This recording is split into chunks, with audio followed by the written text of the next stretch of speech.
Hello friends, চলে আসলাম নতুন একটা ভিডিও নিয়ে। আমার নাম Bipasha Saha. Friends, Saturday night কি করে কাটালাম তোমাদের সঙ্গে একটু শেয়ার করব। আমি রান্না বান্না করলাম, সাথে লং ড্রাইভ করলাম, কোথায় কোথায় গেলাম, কি করলাম সব কিছু তোমাদের সঙ্গে শেয়ার করব। তো লং ড্রাইভ যাওয়ার আগে ভাবলাম যে একটু আমি চিকেনটাকে রান্না করে রেখে যাই, আমার অনেকটা সুবিধে হবে। এদিকে আমার চিকেন রান্না হয়ে গেছে, মা রুটি করছে। তো মা রুটি করতে করতে ভাবলাম যে এই ফাঁকে আমি একটু ঘুরে আসি। তো মা রুটি বানাচ্ছে, একটু আমরা ওই আর কি ঠাট্টা করছিলাম। তো তার ফাঁকে আমি বেরিয়ে যাচ্ছি, আর একটু লং ড্রাইভ যাব, সাথে একটু আমার শপিং করারও আছে। তো ভাবলাম যে কেন না একটু ঘোরাফেরা করা যাক। তো এটা হলো সুগার ফ্রি লাড্ডু। আমার যখন মিষ্টি খাবার ক্রেভিংস হয় আমি কিন্তু মাঝে মাঝে সুগার ফ্রি লাড্ডুটা খাই। এটা গমের লাড্ডু, এটা সুগার ফ্রি দিয়ে বানানো, একদম হেলদি। তো আমি মাঝে মাঝে যখন আমার খেতে ইচ্ছে করে আমি এটাকেই খাই। আচ্ছা, যাই হোক ফ্রেন্ডস, তারপরে চলে গেলাম শপিং মলে।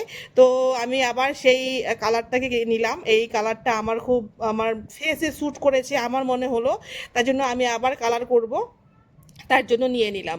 তো আমি অনেক কিছু কেনাকাটা করেছি, এত স্ন্যাপ নেওয়া হয়নি। তো সমস্ত কিছু নিয়ে চলে যাচ্ছি গাড়ির দিকে, মানে এখন যাব বাড়িতে। তো ফ্রেন্ডস, আমার তোমাদের সঙ্গে সমস্ত কিছু শেয়ার করতে খুব ভালো লাগে। আর এদিকে ঘরে এসে আবার রুটি মাংস কষা খেয়ে নিলাম। তো কেমন হয়েছে আমার এই ভিডিওটা তোমরা অবশ্যই কমেন্টস করে জানিও। চিকেনের সাথে রুটি কার না ভালো লাগে, জমে ক্ষীর। তো বাই ফ্রেন্ডস, জানিও কেমন হয়েছে আমার এই ভিডিও।